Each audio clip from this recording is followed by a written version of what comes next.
Olá pessoal, tudo bem? Professor Cristiano aqui para mais uma aula de História. Estamos entrando aí na semana 3 do PET número 2 dos nonos anos do ano letivo de 2021.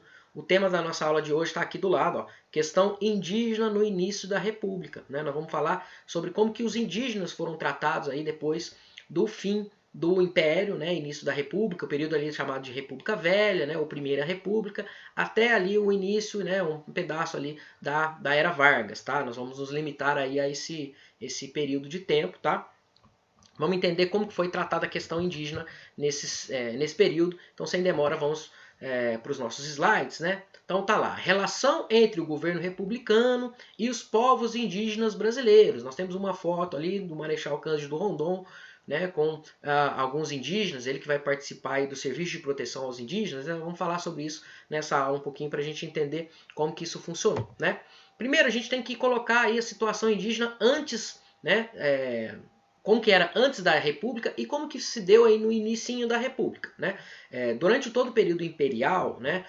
Aliás, se a gente voltar lá na colonização, né? Os indígenas nunca foram respeitados, né? Eles nunca tiveram seus direitos respeitados, a sua identidade cultural respeitada. No Brasil, desde a colonização, né? Eles foram tratados ali, foram escravizados, depois eles foram catequizados aí, né? Pelos religiosos, pelo catolicismo, né, principalmente pelos jesuítas, né, naquela ideia de formar mão de obra para o trabalho, né, de catequizar, de torná-los cristãos. Né. Essa foi a visão indígena, né, a gente sabe aí que ocorreu um verdadeiro genocídio com as populações indígenas do Brasil, né, desde os tempos da colonização. Depois da independência, a situação não mudou muito, né, a legislação durante todo o período aí do Império, do Brasil Império, né, não relatava, não tratava da questão indígena, né, com a preocupação de preservação, com a preocupação do direito, né, desses povos de terem a sua cultura respeitada, os seus costumes, a sua língua, né, e de terem principalmente a sua terra ali respeitada. Né. E quando a gente tem a proclamação da República, em 1889, esse novo sistema de governo também vai ser marcado aí pela ausência das pautas indígenas, aí, pelo menos no seu começo. Né?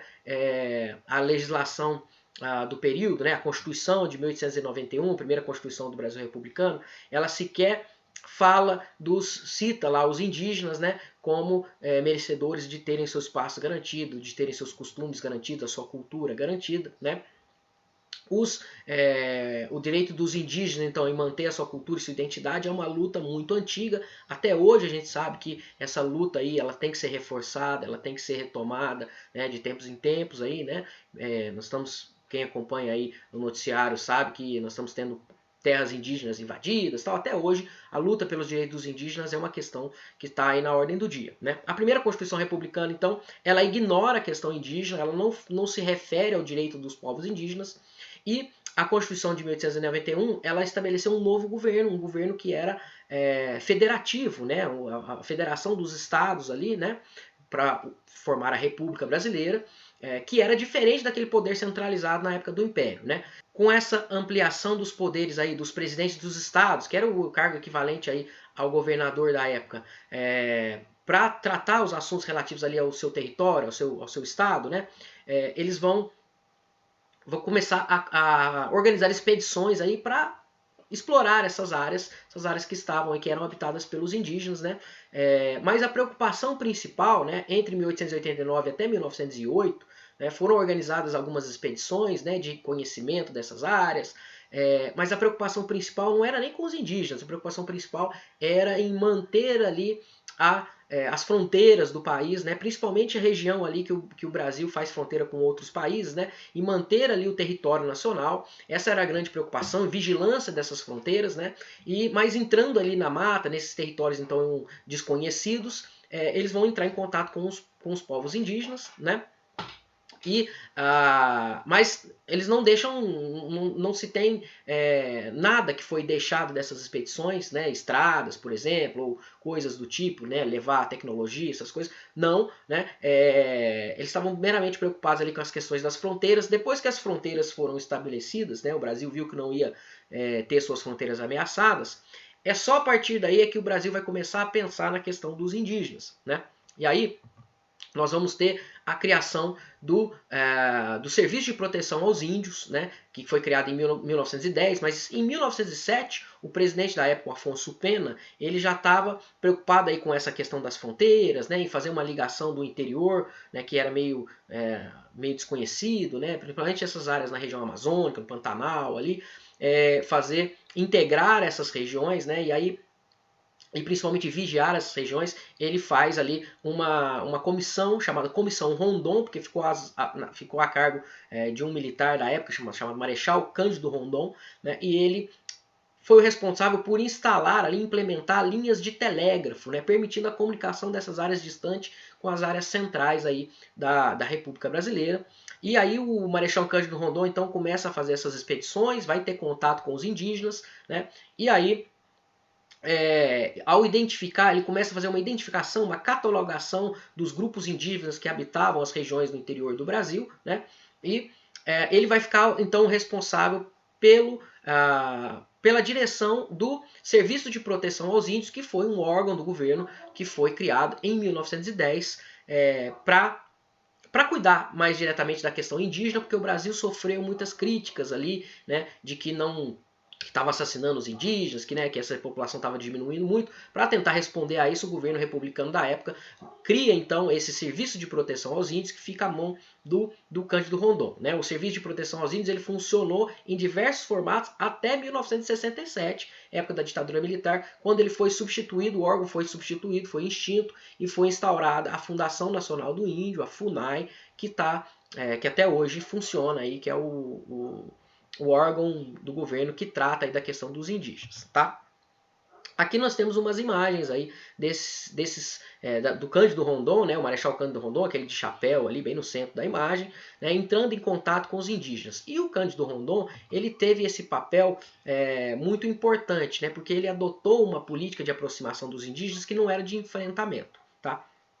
As finalidades do órgão que ele dirigia, que era o Serviço de Proteção aos Índios, eram algumas. Entre elas temos aqui, ó, estabelecer a convivência pacífica com os índios, agir para garantir a sobrevivência física dos povos indígenas, fazer os índios adotarem gradualmente os hábitos civilizados, e aí nós temos que chamar a atenção a esse ponto, né? Vou voltar nele daqui a pouquinho, influir de forma amistosa sobre a vida dos indígenas, fixar o índio à terra, contribuir para o povoamento do interior do Brasil, permitir o acesso ou a produção de bens econômicos nas terras dos índios, também é outro ponto interessante, a gente vai voltar, usar a força de trabalho indígena para aumentar a produtividade agrícola e fortalecer o sentimento indígena de pertencer a uma nação. Qual que era a ideia, então, por trás da criação do Serviço de Proteção aos Índios? Transformar os indígenas, civilizar os indígenas, né, como era usado na época, que já demonstra aí uma visão da época bastante preconceituosa de que os índios não eram civilizados, né, que civilizado era o homem branco, e aí era papel do homem branco ir lá e ensinar os indígenas, né, como agir, como viver de forma civilizada, né? E ao mesmo tempo, né, aquele ponto que eu falei, contribuir para o povoamento do interior, então ocupar essas áreas, né, e permitir o acesso ou a produção de bens econômicos nas terras dos índios. Olha só, o desenvolvimento econômico, aí a exploração das terras dos índios também era uma das funções. Então, nós vamos identificar os índios, tal, vamos reservar um pedacinho de terra para eles aqui, mas em volta ali nós vamos ocupar, nós vamos produzir, inclusive, né, usar a força do trabalho indígena, vamos transformar os indígenas em mão de obra. Então, esse serviço de proteção aos índios, ele foi criado também com as ideias de progresso do Brasil, que precisava ocupar essas áreas, né, e transformar esse elemento, o indígena, em mão de obra, né, em civilizar o indígena. O indígena vai ser sempre visto aí, nesse momento, com essa ideia, né, de que ele só vive daquele jeito porque ele não conhece ainda o mundo do homem branco, a vida dele foi civilizada. Essa ideia é uma ideia muito preconceituosa, que não respeita aí os direitos dos indígenas de terem os costumes próprios deles, de levar a vida deles, né, na natureza, né. Então temos essa visão preconceituosa aí, tá? O órgão, o Serviço de Proteção aos Índios, ele também foi criticado, né, por empresas que estavam interessadas em explorar as terras dos indígenas, seja para cortar a madeira, explorar a madeira ali, né, seja hoje em dia a gente até hoje a gente tem problema com isso, né? As terras indígenas estão sendo invadidas ali por mineradores, né? Por garimpeiros, estão sendo desmatadas as florestas ali, né? Para transformar em pasto para a criação da pecuária. Então os indígenas, eles desde sempre eles sofrem com esse problema. Então teve gente que foi contra a criação do Serviço de Proteção aos Índios, ou porque estavam interessados em explorar as terras dos indígenas e viam que o Serviço de Proteção aos Índios, né, o SPI, ia ser um obstáculo a isso, ou então a questão política também, né, os políticos que mandavam nessas terras tinham medo de ter seus planos frustrados ali pelo Serviço de Proteção aos Índios, né, e também temos a questão religiosa, né? A Igreja Católica ela sempre viu os indígenas como fonte de fiéis ali, né? Era o papel da Igreja Católica ir lá civilizar os indígenas, catequizar os indígenas e transformá-los em cristãos, né? Então esse serviço de proteção aos índios que garantia ali a cultura dos índios e tal, foi visto também com maus olhos pela Igreja Católica aí, tá? Outra coisa importante foi essa técnica usada pelo Marechal Rondon, né? O Marechal Rondon ele adotava uma atitude defensiva ao estabelecer relacionamento com os indígenas, né? A ideia era pacificar, né? Aí assim que o indígena confiasse neles, tal, eles iam introduzindo lá a ideia de civilizar os indígenas, né? Ao invés de chegar em conflito, entrar em guerra, em ataques, né? Ele não fazia nada disso. E com isso ele conseguiu catalogar, né, os cantos dos indígenas, as tribos que viviam, as etnias que viviam ali. Né, ele fez um serviço importante de catalogação desses indígenas. Né, mas esse conceito de assimilação, né, que entendia que o indígena ele deveria ser que o Estado indígena, né, a vida indígena, só era daquele jeito porque eles não conheciam a vida do homem branco. Que ao conhecer a vida do homem branco, eles seriam automaticamente assimilados aí a essa civilização do homem branco. Então essa visão não respeita aí o direito que o indígena tem de querer levar a vida dele do jeito que ele é. Né? Não quero nada saber de homem branco, de coisas do homem branco aqui não. Né? Então tem essa visão preconceituosa também. Tá? E apesar desse erro de tentar integrar as comunidades indígenas na sociedade do homem branco, né, o serviço de proteção indígena foi importante, pois ele foi pioneiro no serviço de demarcação de terras, né, demarcou ali as primeiras terras reservas indígenas, né, que garantiu a sobrevivência dessas tribos, além de fazer um importante levantamento de material etnográfico, né, a respeito dos costumes, dos vestimentas, das moradias dessas tribos, dos cantos, né, das crenças deles. Tudo isso foi registrado por esses homens em vídeos, fotografias, né, e registrado também em texto. Né. E aí, passamos então para a Era Vargas. Né. Na Era Vargas, a visão com os indígenas mudou um pouco, porque a gente tem essa ideia de integrar a nação, né, que foi a ideia do Vargas, e aí ele vai começar o discurso, né, de que o Brasil é uma democracia das raças, né, que o Brasil é uma mistura, o brasileiro seria uma mistura do europeu branco, do africano que veio para cá escravizado, né, e também do indígena. Né? Então essa ideia de mito de fundação do brasileiro, né, sendo oriundo da mistura dessas três raças, isso começa lá na era Vargas. Né? Vargas usa essa releitura aí do papel dos indígenas para integrá-lo na formação do país. Principalmente na época da Segunda Guerra Mundial. Porque na época da Segunda Guerra Mundial era o quê? Era o ataque dos europeus, né? Era a guerra europeia ali. E aí o Vargas usou o discurso de que o indígena, tá vendo? O indígena sempre resistiu ao europeu, né? Ele sempre esteve ligado, ele sempre defendeu a terra, né? Então ele era o patriota, né? Ele era o verdadeiro brasileiro ali que tinha amor à terra do Brasil, né? Então ele usa esse discurso aí para chamar a população aí a defender o Brasil na guerra, tá?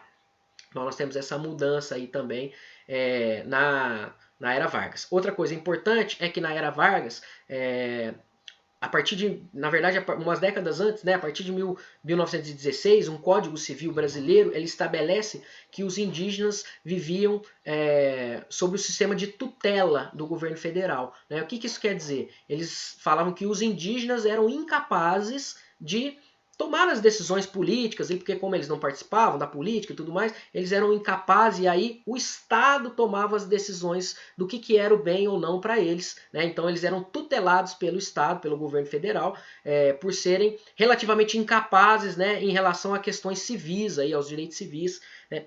Então joga para o Estado essa responsabilidade de cuidar dos interesses dos indígenas, já que eles são considerados aí pela essa legislação que é bastante preconceituosa, considerados como incapazes de tomar as suas próprias decisões, né? Então temos essa questão importante aí também, né? O regime Vargas, ele vai tutelar os indígenas, mas ele vai sempre usar essa imagem, né, de que o indígena é a verdadeira origem do brasileiro, né, eles amam a pátria, eles defendem a terra, né, e vai usar isso principalmente aí na questão da Segunda Guerra Mundial, certo? Então eu acho que os pontos principais aí do assunto nós tratamos aqui nessa explicação, né? Façam a leitura do texto lá da matéria, tá bom? Façam as atividades do PET, acessem o formulário, façam as atividades do formulário, não se esqueça de marcar a atividade como concluída lá no Conexão Escola 2.0, tá? E não deixe acumular as atividades, tá bom? Não se esqueçam também de curtir o nosso canal, se inscrever no nosso canal, curtir o vídeo, tá? É muito importante pra gente poder ver quem está assistindo realmente aí, né? Então curta o vídeo, se inscreva no nosso canal, compartilhe aí com os colegas se quiserem e a gente se vê na aula semana que vem, ok? Um abraço, muito obrigado.